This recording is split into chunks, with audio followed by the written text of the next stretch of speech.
여섯째 달에 천사 가브리엘이 하나님의 보내심을 받아 갈릴리 나사렛이란 동네에 가서 다윗의 자손 요셉이라 하는 사람과 약혼한 처녀에게 이르니 그 처녀의 이름은 마리아라. 그에게 들어가 이르되 은혜를 받은 자여 평안할지어다 주께서 너와 함께 하시도다 하니 처녀가 그 말을 듣고 놀라 이런 인사가 어찌함인가 생각하매 천사가 이르되 마리아여 무서워하지 말라 내가 하나님께 은혜를 입었느니라. 보라 내가 잉태하여 아들을 낳으리니 그 이름을 예수라 하라. 그가 큰 자가 되고 지극히 높으신 이의 아들이라 일컬어질 것이요 주 하나님께서 그 조상 다윗의 왕위를 그에게 주시리니 영원히 야곱의 집을 왕으로 다스리실 것이며 그 나라가 무궁하리라. 마리아가 천사에게 말하되 나는 남자를 알지 못하니 어찌 이 일이 있으리이까. 천사가 대답하여 이르되 성령이 내게 임하시고 지극히 높으신 이의 능력이 너를 덮으시리니 이러므로 나실 바 거룩한 이는 하나님의 아들이라 일컬어지리라. 보라 내 친족 엘리사벳도 늙어서 아들을 배었느니라. 본래 임신하지 못한다고 알려진 이가 이미 6달이 되었나니 대저 하나님의 모든 말씀은 능하지 못하심이 없느니라. 마리아가 이르되 주의 여종이오니 말씀대로 내게 이루어지이다 하매 천사가 떠나가니라. 아멘. 오늘 말씀은 천사가 마리아에게 전한 소식에 관한 내용입니다. 천사가 마리아에게 전한 소식은 잉태하여 아들을 낳을 것이고 그 아들의 이름은 예수라고 부를 것을 명령합니다.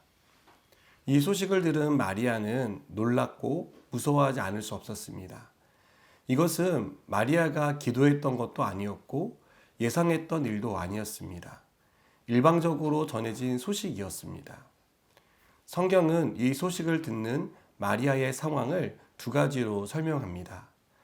첫째는 마리아에게 약혼자가 있었습니다. 약혼자의 아이도 아닌 아이를 잉태한다는 것은 큰 오해를 불러일으킬 수 있는 사건입니다. 실제로 요셉은 마리아가 임신했다는 사실을 알게 되자 마리아와 조용히 헤어지려고 했습니다. 만일 천사가 요셉에게 이 사실을 말해주지 않았다면 요셉은 마리아와 헤어졌을 것이고 마리아는 평생 아픔을 가지고 살아야 했을 것입니다. 둘째로 마리아가 처녀였다라고 설명합니다. 이 당시에 처녀가 임신하는 것은 아주 중대한 문제였습니다. 자칫 잘못하면 돌에 맞아 죽을 수도 있는 그러한 일이었습니다. 이런 상황을 고려하고 마리아가 잉태할 것이라는 소식을 들었다는 것을 생각해 보면 이것은 엄청난 사건이자 재앙에 가까운 일이라는 것을 알 수 있습니다. 그런데요, 천사는 마리아를 어떻게 부르고 있습니까? 마리아에게 어떻게 말하고 있습니까? 28절을 보니까 은혜를 받은 자라고 부릅니다. 어떻게 이 일을 은혜라고 말할 수 있습니까? 또 무서워하지 말라고 말하는데요. 어떻게 이런 말을 듣고 무서워하지 않을 수 있습니까? 이게 얼마나 황당한 일이고 얼마나 믿기지 않는 일입니까? 어떻게 이것이 가능하다고 생각할 수 있겠습니까? 그런데요, 천사는 마리아에게 내가 하나님께 은혜를 입었다라고 말합니다. 우리의 상식으로 이런 일들은 은혜가 아니죠. 전혀 예상하지 못한 일이고 당황스러운 일이고 무서워할 수밖에 없는 일입니다. 말도 안 되는 일이 벌어진 것이죠. 그런데 어떻게 이런 사람을 향해 하나님께 은혜를 입은 사람이라고 부를 수 있고 또 그렇게 믿으라고 말할 수 있겠습니까? 여러분, 왜 천사는 놀라서 무서워하는 마리아에게 이렇게 말하는 것일까요? 마리아가 잉태한 아이가 보통 아이가 아니었기 때문입니다. 32절은 이 아이를 지극히 높으신 이의 아들이라고 부릅니다. 또 다윗의 왕위를 이어받을 자라고 설명합니다.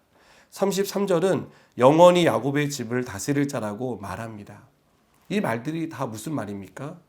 예수님이 태어난다는 것입니다.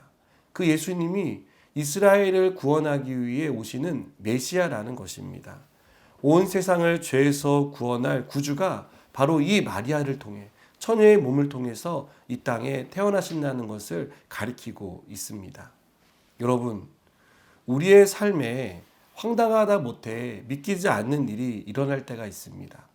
그때 우리는 놀라고 무서워합니다. 어떻게 해야 할지, 자칫 잘못하다가 더 큰 일을 당할까봐 전전긍긍하게 됩니다. 그러나 이런 상황 가운데 하나님의 은혜가 있다는 것을 믿으시기 바랍니다.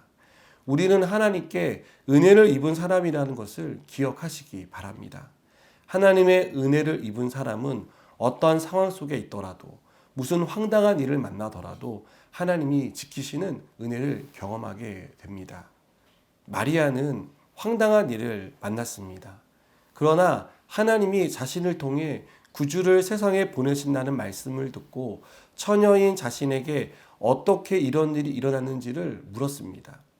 그때 천사는 하나님의 모든 말씀은 능하지 못하심이 없다라고 말하며 처녀가 임신할 수 있다는 것에 대해서 설명합니다. 그러자 마리아는 어떻게 반응합니까?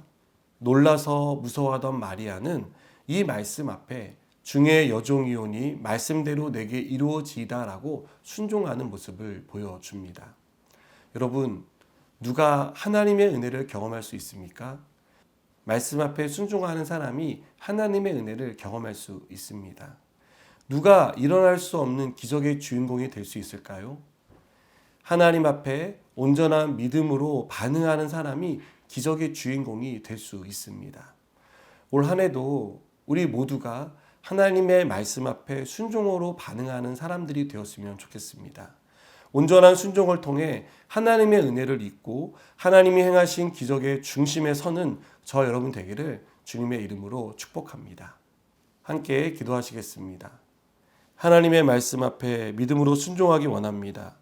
하나님의 말씀하신 것이 이루어질 줄 알고 마리아와 같이 고백할 수 있는 그러한 믿음을 우리 가운데 허락하여 주셔서 올 한 해도 하나님이 지키시고 이끌어 가시는 놀라운 기적의 현장의 주인공이 되게 하여 주시옵소서. 예수님의 이름으로 기도드립니다. 아멘.